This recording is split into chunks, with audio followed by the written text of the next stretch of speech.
Hallelujah. Praise the lord, praise the lord, praise the lord. 10 ఆజ్ఞలు మనకు తెలుసు.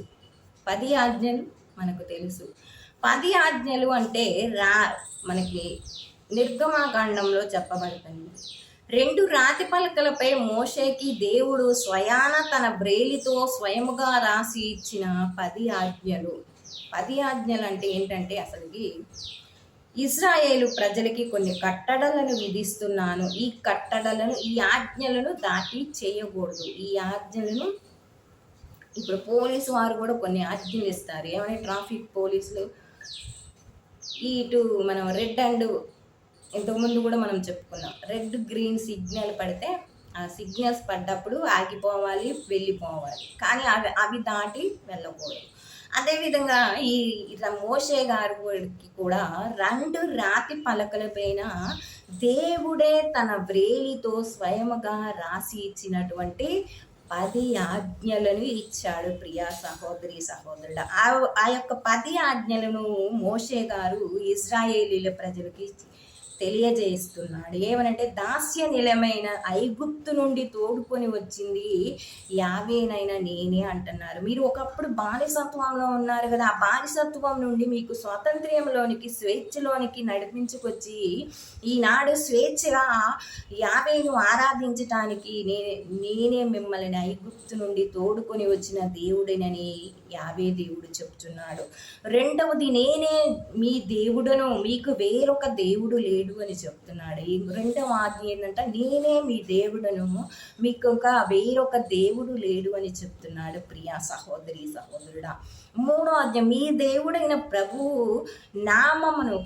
నామమును దుర్వినియోగంగా పలకరాదు. యేసుక్రీస్తు యొక్క నామము, దేవుని యొక్క నామము వ్యర్థంగా పలకవద్దు. ప్రియా సహోదరి సహోదరుడా. ఎందుకంటే దుర్వినియోగం చేయవద్దు. ఎప్పుడు పడితే అప్పుడు కూడా ప్రభువా ప్రభువా అనకూడదు. ప్రభువా అనేవాడు ప్రతి ఒక్కడు కూడా పరలోకంలోనికి చేర్చడు అని కూడా వాక్యం చెప్తుంది. కాబట్టి మనం ప్రతి విషయంలో దేవుని పేరు, దేవుని యొక్క మాట మనం ఎత్తకూడదు. అదేవిధంగా 4వ ఆజ్ఞ, విశ్రాంతి దినమును పాటించి పవిత్రము చేయాలి. విశ్రాంతి దినము అనగా ఆదివారమును మనము పవిత్రముగా పూజలో పాల్గొనాలి, పవిత్రముగా ఆరాధనలో పాల్గొని మనము ఆ యొక్క విశ్రాంతి దినమును పవిత్రం చేయాలి, పరిశుద్ధపరచాలి అని చెప్పబడుతుంది. మీ తల్లిదండ్రులను గౌరవింపుము, అప్పుడు మీరు దీర్ఘాయువు పడతారు అంట. మన తల్లిదండ్రులు ఉంటే వారిని గౌరవించాలి అంటాం. అప్పుడు మనము వారిని ప్రేమ అభిమానాలతో ఆదరిస్తే మనకి దీర్ఘాయువు వస్తుంది. అదేవిధంగా 6వ ఆజ్ఞ వచ్చేసి హత్య చేయరాదు అంటే నిజంగా ఎవరో హత్య చేయరండి చేతులారా. కానీ మాటల ద్వారా, చూపుల ద్వారా, చెడ్డ మాటల ద్వారా ఒక మనిషిని చంపడమే హత్య అంటారు. కాబట్టి చెడు మాటలు ఒక మనిషి గురించి మాట్లాడవద్దు అని చెప్పబడుతుంది. అదేవిధంగా వ్యభిచరింపరాదు అంటున్నాడు. వ్యభిచరింపరాదు అన్నప్పుడు 10 ఆజ్ఞలు ఎటువంటి వ్యభిచారం అంటే స్త్రీ మరి ఒక స్త్రీతో వ్యభిచారం చేయకూడదు, పురుషుడు మరి ఒక పురుషునితో వ్యభిచారం చేయకూడదు. ప్రియా సహోదరి సహోదరుడా. అందుకే ఇరువురు పురుషుడు స్త్రీలు ఇద్దరు కలిసి చేసిన సంసారమే సంసారం. కానీ పురుషుడు చేసినటువంటి దాన్ని వ్యభిచారము అంటారు. స్త్రీతో చేసినటువంటి పాపమును వ్యభిచారము అంటారు. ప్రియా సహోదరి సహోదరు. అందుకే వ్యభిచరింపరాదు అని దేవుడు మనకి ఆజ్ఞ ఇచ్చాడు. దొంగిలింపరాదు అంటే ఇతరుల సొమ్మును ఆశించకూడదు. మనము ఇతరుల దగ్గర నుంచి మనము ఏది కూడా దొంగతనం చేయకూడదు. అసలు ఏ పని కూడా మనం దొంగతనం, డబ్బే కానీ, ధనమే కానీ, ఇల్లే కానీ, పొరుగువారిది ఏది కూడా మనం దొంగతనం చేయవద్దు అని చెప్తున్నారు. ఇంకొకటి 9వ ఆజ్ఞ వచ్చేసి అబద్ధ సాక్ష్యము పలకరాదు.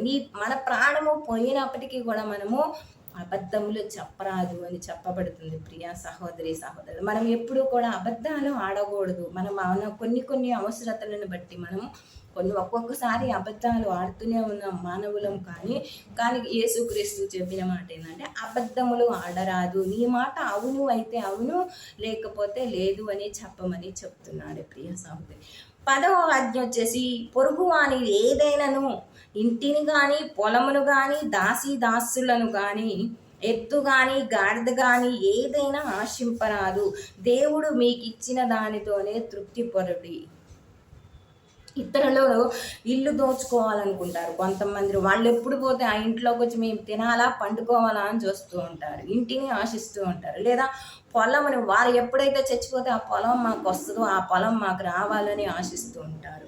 ఇతరులు కొంతమంది అయితే ఆ యొక్క ప్రజలను కూడా ఆశిస్తారంట, దాసీదాసులను. ఆ ఇంట్లో ఉన్న దాసీదాసులు నాకు వస్తే బాగుండు, నా ఇంట్లోకి దాసీదాసులుగా వస్తే బాగుండు అనుకుంటారంట. అందుకనే ఎద్దులు, గాడిదలు, మేక జంతువులు, ఇప్పుడు మనం పశువులను పెంచుకుంటాం కదా, ఆ పశువులను కూడా ఆశిస్తూ ఉంటారంట. వాడు చచ్చిపోతే ఆ పశువులు మాకు వస్తాయి, లేకపోతే వాళ్ళు వెళ్ళిపోతే ఆ పశువులు మాకు వస్తాయి అని ఆలోచన చేసి వాటిని ఆశిస్తూ ఉంటారంట. కానీ అలా ఆశించవద్దు అని యేసుక్రీస్తు చెప్తున్నాడు. ఈ 10 ఆజ్ఞలను మీరవద్దు అని స్వయాన దేవుడే తన వ్రేలితో రాసి ఇజ్రాయేలు ప్రజలకి ఇచ్చాడు. ఎందుకంటే ఇజ్రాయేలు ప్రజలు ఒకప్పుడు, ఇజ్రాయేలీ ప్రజలు అంటే ఎవరు? మనమే, క్రైస్తవులమే.